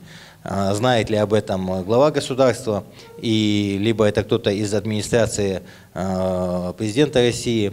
Но факт то, что если позиция та, которая была озвучена на встрече нашей делегации с Мотовниковым и Яриным, начальником управления администрации президента России, если это их личная позиция, это одна ситуация, а если это позиция официального Кремля, то значит Кремль пытается продавить это решение через Конституционный суд Российской Федерации. Но при этом всем Конституционный суд Российской Федерации не может отменить постановление, вынесенное Конституционным судом Республики Ингушетия. Более того, он с юридической точки зрения не ослабит ни на 1 грамм это постановление. И по закону глава республики вместе с парламентом обязаны принять закон, отменяющий ратификацию соглашений, и Евкуров обязан его подписать. И до тех пор, пока он это не делает, он совершает должностное преступление, за которое он должен отвечать и перед законом, и перед населением республики. Поэтому говорить о том, что Конституционный суд России будет рассматривать именно постановление нашего суда, это неверно, во-первых. Во-вторых, будет ли он его учитывать, Конституционный суд Российской Федерации? Безусловно, он его изучит, на мой взгляд, но будет ли он его учитывать при вынесении своего вердикта, это вопрос исключительно к ним. Мы не знаем, чем они руководствовались, когда ускоряли эти сроки рассмотрения запроса главы республики, и не знаем, чем они будут руководствоваться, вынося свое окончательное постановление. Один момент. Второй момент. Конгресс, как было сказано, уже приглашен для участия в заседании. И 27 числа мы, по крайней мере, изложим свою позицию. Изложит позицию, вероятнее всего, и глава республики, либо его представитель. И, к сожалению, я думаю, что суд сразу не огласит свой вердикт, а будет это оглашено спустя некоторое время, может быть, в тот же день, либо через 2 дня. Ну, практика вообще такова, то, что до 2 недель могут не оглашать этот вердикт. Вот, в принципе, это в кратких чертах. Это, опять же, относя к тому, что якобы территориальный вопрос снят. Вот, территориальный вопрос не снят, никто его не забыл. Просто как и это было анонсировано на митинге, и после митинга комитет, и гражданские активисты, вообще все протестное движение перешло в правовое поле решения данного вопроса, исключительно только с целью того, чтобы добиться положительного результата и чтобы закон все-таки восторжествовал. Ну, это вопрос Гагиева Аюпу надо задавать. Конституционный суд Республики Ингушетия – это независимая структура. Он не зависит не только от главы республики, но и от населения республики. В том плане, что ему приглашение, согласно пресс-релизу, опубликовано Конституционным судом Российской Федерации, приглашение направлено в Конституционный суд Республики Ингушетия, в Народное собрание республики, главе Республики Ингушетия, в аналогичные структуры Чеченской Республики. И приглашение направлено в правительство Российской Федерации, в администрацию президента и в обе палаты Федерального собрания, в Госдуму и Совет Федерации. Руслан Албяков-Мерши хотел задать вопрос. По логике вещей, вот у меня уже давно этот вопрос возникал, я просто не решался задать, а вот сейчас он как бы опять напрашивается уже активно. Вопрос такой. Вы, Конгресс, фактически народ делегировал вам полномочия заниматься этим вопросом. Вот. В данный момент у нас есть глава, который нарушил закон, совершил должностное преступление. Почему бы вам, Конгрессу, не подать в суд на него, как на чиновника, совершившего должностное преступление, и привлечь его к уголовной ответственности? Вот этот вопрос меня очень мучает. Почему бы вот не с этой стороны подойти к этому вопросу? Безусловно, каждый человек и каждый чиновник должен отвечать за те действия, которые он совершает. Но существует порядок, который установлен законом. В суд с заявлением, что по привлечению к уголовной ответственности мы обратиться не можем. И, в принципе, обратиться не может никто.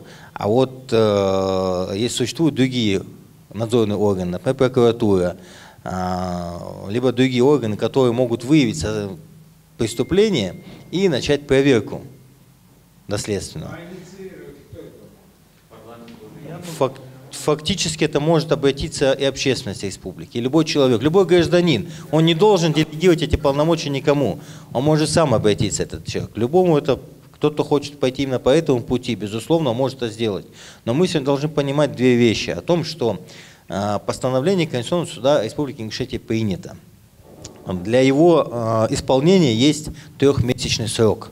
В течение 3 месяцев вся та позиция, которая изложена в этом постановлении депутатами, руководством республики и с привлечением избиркома республики должны быть полностью исполнены. То есть это отмена закона о ратификации этих соглашений и назначение референдума. Референдум должен назначаться депутатами, и при этом должны привлекаться избирательная комиссия республики. Безусловно, и глава республики задействован именно в той части, что он подписывает любой принятый закон. Поэтому эти 3 органа, которые должны исполнять это постановление Конституционного суда. Но существует время 3 месяца, в течение которого они должны исполнить его. И если они не исполнят, тогда существует порядок, согласно которого устанавливается факт совершения преступления, проводятся определенные следственные действия и так далее. Но это делает не суд. Суд уже рассматривает уголовное дело для того, чтобы в отношении главы республики сначала возбудить уголовное дело, потом передать его, провести по нему все следственные действия, и потом передать его в суд для рассмотрения. Это фактически невозможная ситуация в сегодняшний день, по крайней мере, на сегодня. Если же изменится система власти в стране, целиком, не только в республике, но и в стране, если мы все-таки добьемся того, что закон будет для всех одинаковым, если не будет произвола чиновников, безнаказанности, тогда, безусловно, это возможно, и до суда будут дела доходить. Я хочу добавить, что наша группа юристов подала несколько исков в рамках административного делопроизводства, но все эти иски были отклонены районными судами, а затем решение районных судов, оно было оставлено без изменения Верховным судом Республики Ингушетия по этому поводу.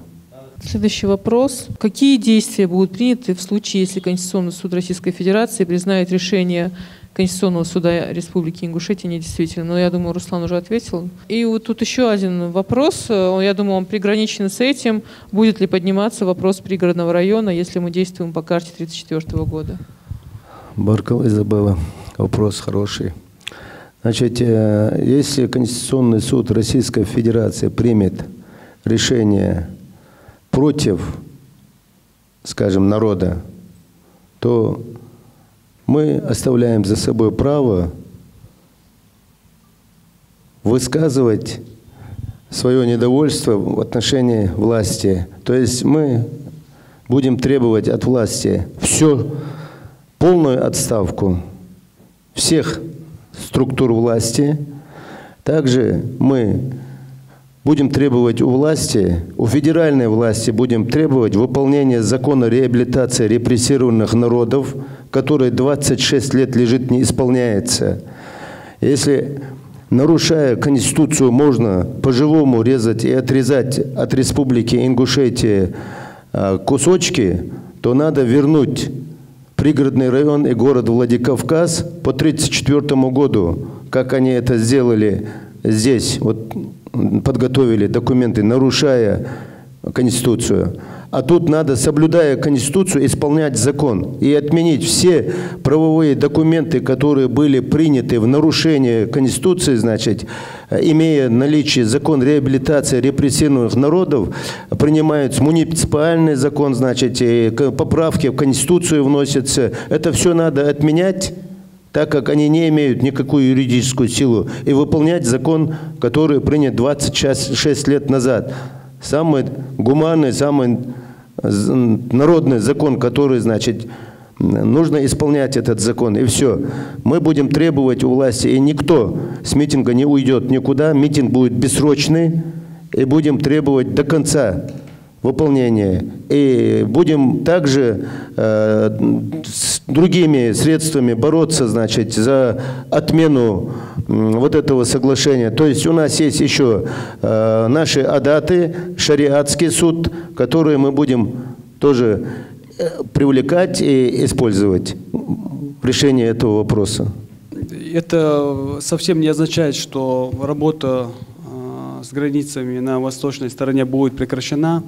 Она будет продолжена, но и сегодня в России ингуши, по-моему, единственный народ, который больше всех имеет правовых оснований, и на федеральном уровне приняты федеральные нормативные акты, на уровне и президента, и правительства, и региональные акты, которые полностью признают пригородный район и часть города Владикавказ за Ингушетией. То есть все акты, которые ранее были приняты и включали состав Северной Осетии, пригородный район и часть города Владикавказ, они были признаны незаконными и отменены. Поэтому работа в этом направлении не прекратится. Подготовлена хорошая база и правовая, и историческая, связанная именно с чеченской стороны, я имею в виду. Эта работа будет продолжена. Но в то же время мы всю мощь всех здоровых сил всего гражданского общества Ингушетии будем направлять на законное требования возврата пригородного района и части города Владикавказ. Что касается Конституционного суда, у меня небольшое дополнение. 27 ноября не только ингушский народ, но и осетинский народ будет особым вниманием наблюдать за данным решением. Будут наблюдать все народы России, поскольку это историческое решение, когда в угоду нескольким чиновникам, угоду нескольким людям, которые решили за спинами народов совершить свою сделку, как будет продвигаться их решение на федеральном уровне. То есть решение Конституционного суда – это решение федерального центра. Это 100%. Я помню, я был студентом первого курса, я читал статью в 2006 году. Владимир Путин, когда задавали вопрос о территориальных спорах вообще на территории России, сказал, что на современной России более 2000 территориальных претензий у субъектов друг к другу, поэтому мы открывать ящик Пандоры не будем. В конечном итоге мы распадемся на маленькие государства. В 2011 году на встрече президента, на встрече с Путиным, в 2011 году в Кисловодске проходила встреча молодежных организаций с Владимиром Путиным. Там точно такой же вопрос был задан студентами, по-моему, Кабардино-Балкарского университета.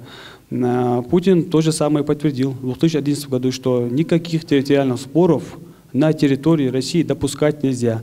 Именно из-за этого, именно из-за такой позиции, из-за такой политической системы сегодня в стране, ингушский народ, хотя он имеет полное право требовать возврата пригородного района, чтобы не допускать лишних провокаций, молчал все это время, ждал своего времени, но поскольку Конституционный суд говорит, что в нарушении Конституции, федеральных законов, в нарушении всех постановлений правительства, указов президента можно совершать такие сделки и переделать границы, тогда мы полностью имеем право требовать и пригородный район, и часть города Владикавказ. Мы эту работу продолжим и обязательно эту работу начинаем после 27 ноября.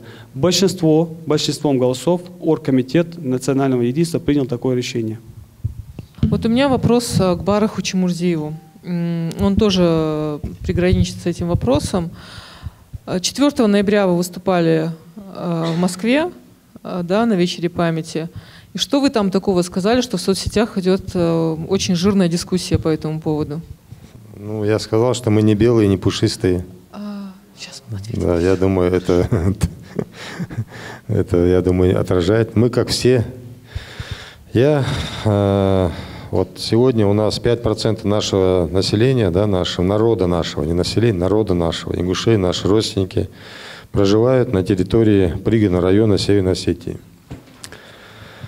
Живут они в очень тяжелых условиях, фактически там резервация находится, потому что даже мы с вами не можем свободно перемещаться, так как на нашем пути стоят блокпосты, у нас проверяют документы.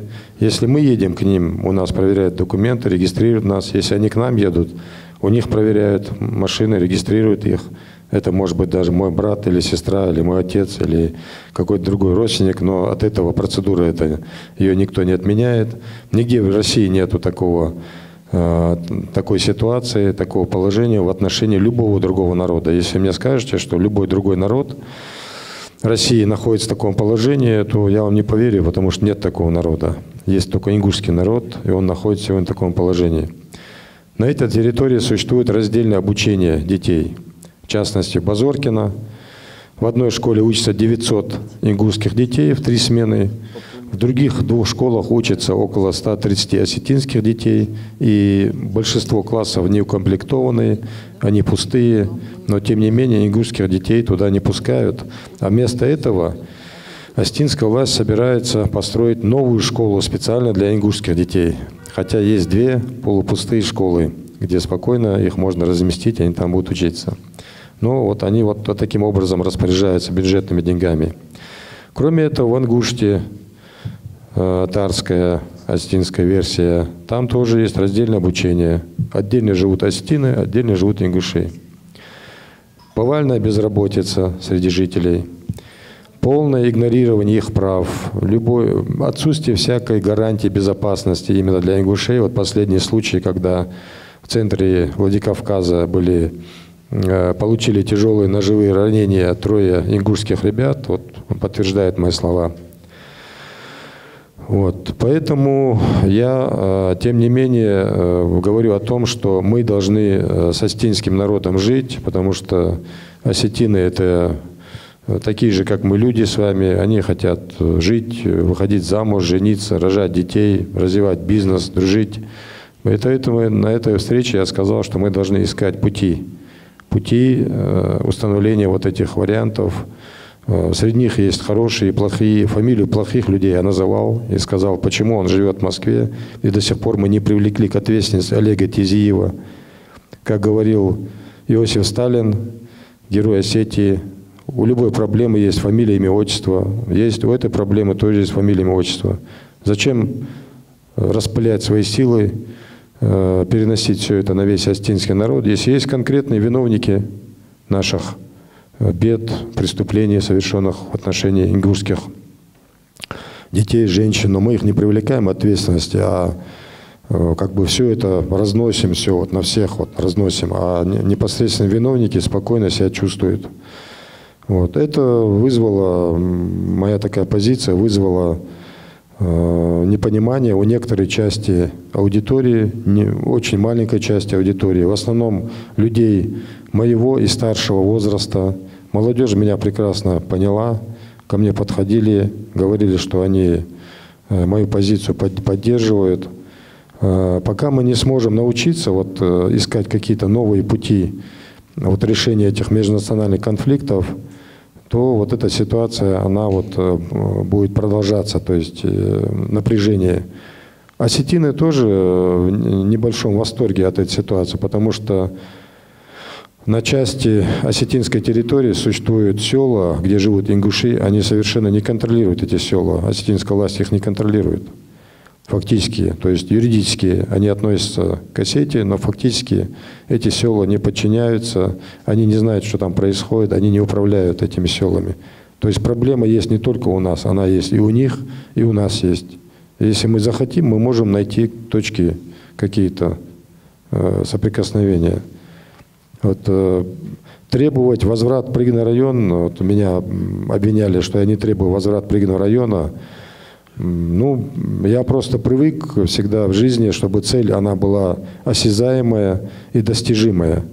Поэтому, исходя из своего опыта жизни, я понимаю, что эта цель, она на сегодня невыполнима, но зато мы можем добиться того, чтобы там не было безработицы, чтобы там не нарушались права ингушей, чтобы там не было раздельного обучения. Это вполне в наших силах, мы можем эту задачу выполнить. Барах, я добавлю, что она вот на сегодняшний день, но в случае не того принятия решения, как сказали члены комитета, то будут добиваться уже этой цели, она станет, я думаю, выполнимой. А я вам напомню, что я об этом первый сказал на телеканале «Дождь». Я об этом сказал первый, что если такой вариант появится, то мы имеем право требовать то же самое, что произошло с Остинской стороной, возврат Прыгиного района, 740 квадратных километров. Активисты ранее заявляли об акции в Москве, поданы какие-то заявки. Я могу ответить на этот вопрос? Да. Есть Гагиев Весенгерий Багаудинович, который возглавляет организацию «Инка». Он, насколько я знаю, позавчера подал это заявление на проведение акции до 500 человек. У него это принято. На сегодняшний день, по-моему, это уведомление на рассмотрение у заммэра Горбенко города Москвы. Параллельно этому заявлению полагалось подать от общественной организации, с которой возглавляет исполняющий обязанности вместо умершего Наурбиева, сейчас Хаматхановиса. Он планировал подать, я сейчас точно не могу, но 2 акции планировались. Также очень много желающих и диаспоры Москвы, и Московской области, и Санкт-Петербурга, и Ленинградской области, которые и близлежащих субъектов Российской Федерации, которые намерены и желают выехать в Санкт-Петербург в день рассмотрения в Конституционном суде нашего вопроса. Я думаю, запретить им мы не можем, поэтому будем рады их видеть там. И пользуясь случаем, то, что 27 числа нам дали разрешение на проведение митинга здесь, у нас в республике, на площади перед Домом культуры города Назрань, я просил бы всех буквально явиться в этот день, выразить свою боль по этому вопросу. После занятий могут туда прийти и студенты колледжей, которые сегодня обрабатывают, пытаются там навязать им студентов высшего учебного заведения. Это будущее нашей республики, это наша интеллигенция будущее. Поэтому не быть в стороне и общественности, и все, и сестры, и не сестры, женщины. Пусть все явятся туда, и мы будем солидарны. Я думаю, мы будем в этот день находиться в Санкт-Петербурге. Здесь мы будем поддерживать друг друга. Я буду чувствовать эту поддержку. Я буду с вами. И всем спасибо, кто придет туда. Второй вопрос. Будет ли обжаловать задержание Высокого и Ильева? Да, безусловно, мы воспользуемся этим правом и обжалуем постановлением Магаского суда о привлечении к административной ответственности обоих задержанных в субботу. Безусловно. Да, я думаю, что все, уже время подошло к концу, и время намаза уже уходит, и поэтому каждый из членов Ингушского комитета национального единства делает свое обращение, и на этом мы завершим сегодняшнюю пресс-конференцию. Я обращаюсь ко всем неравнодушным к этому вопросу по нарушению Конституции, по соглашению, подписанному незаконно, чтобы все граждане Республики Ингушетия вышли на митинг и выразили свое несогласие с этим. Любой, кто считает себя гражданином республики, просто обязан 27 числа выйти на митинг и заявить о своей гражданской позиции, как он относится к антинародному соглашению и закону об установлении границ между Республикой Ингушетия и Чеченской Республикой. По информации, которую я еще раз забыл, я извиняюсь.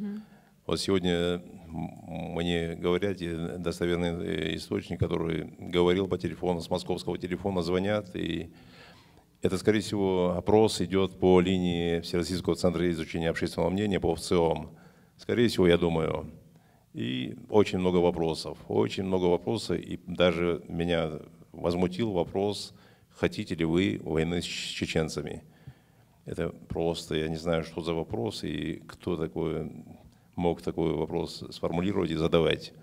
Это провокация, кто бы он ни был. Но, скорее всего, вот эти космические скорости, о которых говорил Муцольгов Руслан, мы их наблюдаем даже на тех землях, о которых сегодня мы говорим, в этих населенных пунктах и прилегающих населенных пунктах.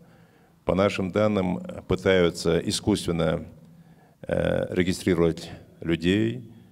Я не знаю, откуда они их берут, но мы будем разбираться. Мы сегодня подготовили обращение на имя министра внутренних дел республики.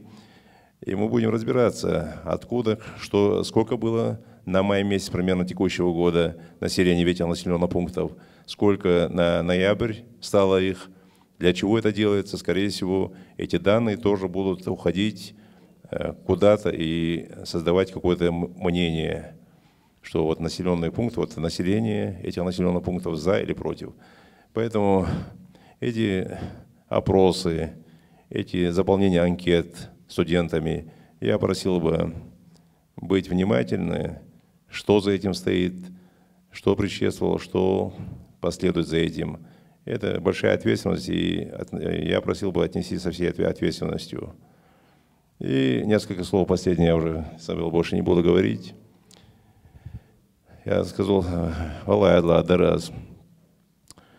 И это он, камец ему оставляется лишь банах, камец таган, мягкоц оставляется лишь банах. Царжишен, тейпаж дышен.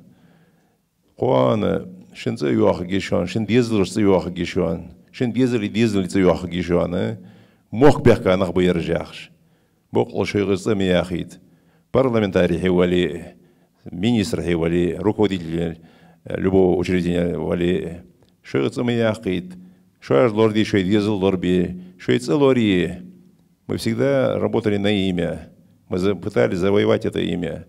Но сегодня вот так сон кулук дятцу яхжи и быть готовым продать родину, Аллах, я этого не понимаю. И никогда вас не поймут. Что дышан муастаю худышу мягкан, у каман муастаю худышу тагануаж. Если вы позволите отторгнуть у нас эту землю наших отцов, Аллах, билlah муастаю мачо. Аллах, билlah фирм бадада чуан муастал. Что с вас дышан нах муастал? Что с горлож дигячуан? Шахан ардяк, что ты гячуан горлож? Что с дай гячуан? Шин дикят буабачуан нах, шин монт буабачуан нах. Молодцы, чуаш с муастал. Не нужно доводить до этого. А замяши, проснитесь, опомнитесь. Хал-хала, мох бушанер. Берегите его, давайте сбережем его. Баркал. Я хотел бы обратиться к жителям республики и сказать, что 27 ноября на площади у Дома культуры города Назрань пройдет митинг. Митинг состоится, на него соберутся жители республики Далши-Эндали. И мы должны помнить, что этот мир погубит не зло плохих людей, а равнодушие хороших.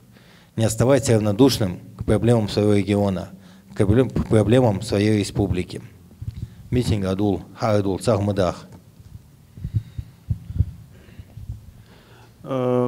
غلغي كيشنا كيكرل درس غلغي أنتي مخ وعشاق يتشمهتي 27 ноября город Назрань ДК прилегающая территория то выдержь вعشاق يتده حلقة بدري على شدوقس خزا ورسو تأم حابلش لا ديقش لا تدوقش موتك خلش اتبخو كيش بيلا إسبخو حين شهر ماستخشا كيش بيلا تحبخو حتى واش ماستخشا كيش بيلا تقص فتسخوش قيتش خلواتو تعملنا إسبخو مدوق باش عن خيتر سون حلقة بدري على شيء إز بدزا اتبخو إسبوزو بيبيز بولج حنبر دين بين أخميخ حنيالش ديشا ويا غر مستق شو سن آخرين ويقي قم يالج دوتجي لا دالوي تسلوي شو وقت ده تعيش بباش intelligentie يتخيل باغ إليتا ياتوميك إليتا يتخيل باغ أبشستن أرجزات جا دق تدوح غلا كي نخشون بعد ما جوي مال دق ماستر خم وي لحت وي تشدير زلها إجر حلقة وي شحنا باج بوجو ماستر وي صوت سبايز وي صوت ببدأ أرد يعني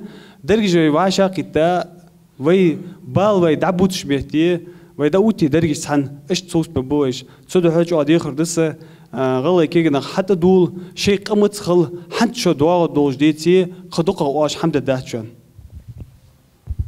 أحمد زيانا شامن تشدوش أتوغد أز توم بيزيشان خطيتي وين ياخذ شامن غلغا يقمت قد توم بيزيش خندات توم بيت إير خندات تغنى توم بيزيش أرد بامبات بقو يزيش نيسخو يزيش نظام ديزيش конституция яхар дезиш далее пайгамбари яхар дезиш бусылднага хаштылжда бусылднаг хыл без бош негате дадах безим болуш хантгалгай кам тахны эштеде нохчи камынга аддаз то шун вежри дешан бусыл вежри дешан ага камындахыл цадош андачан цадош аддачан энер соцу яушан соцу ве гушан яздериш соцбе бушан ах энер дериш أجر صوت بشيء برش ويا تعوجري ده تعدين وجري ده ويا تعنداخ ديز أو كوكاز داخ ديز ناخ ده لا تتعنها ودات أم تبغ ده ويتي أدوختي أز خارج عقد ده أز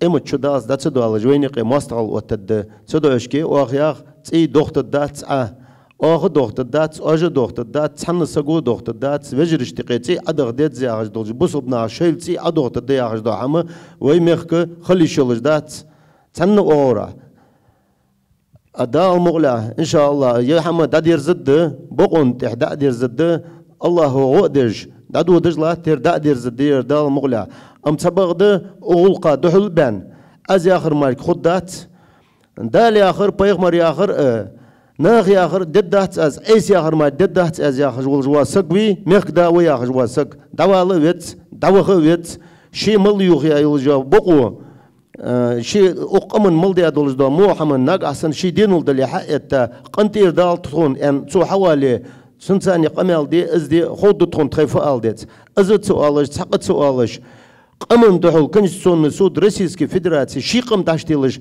از ماك سقوين واتسون توماك شيء مخ كش سقوين واتسون توماك شيء حياة يلجا غشلون شيء حياة يلجا предприятиеш قشنا داتيلش تن تحمدي غيرتش تن وش حلبا غيرتش شيء قم أشتو عدي غيرتش سقوين واتسون ماجدك حقول ده أخش عديتش بوصل بدنيقي حديقي ده حديق أن إت حديقة دوت دق متج توخيش كيجينا أتخبوابش بار بخير اتأزر زمسك وقوياهش أخين حواغش خلش حنز لا تعتيلش خلش قدر لهرا كيش ديا كيختش حدادش خلش أتخمل بلجبا ديبوتاتش حاكم الشيور حكي ويخش نتبش شدوخ كدشو هلك دشو ياخش أج كيك بيا خلش وانا فدسات حقوقمن دديزش الله حيك دينول دلي قونق شول دلي حي سق ولي بوصل بو ولي حقتي قنتير دولسون على دعوة على دعوة مقدالة يقم نقشي مقبب بغلغي مقبب خرطو عدايوحكي دال دقدر دولدوين دال برتسع بولبوي دال لور دولدوي الله لور دولدوي موج حمغ دال مغلا دقدر خد يهم دا دير زد وي مس بولجوا او كوكازي مالدا عج دولجدا قم برت بولج تحاوي يولج داخد دال دقدر دولدوين دودت دويت اخ امين الحمد لله رب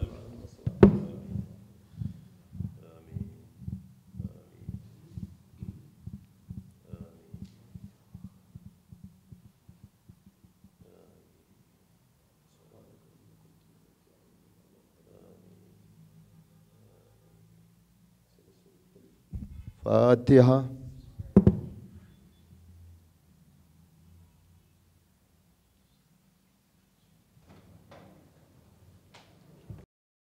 Я хочу напомнить, что 27 ноября митинг, и не забывайте о своей безопасности, о безопасности тех, кто рядом, и будьте бдительными во избежание провокаций. Я хочу поблагодарить всех за участие и за проявленное внимание. Всего доброго, до свидания.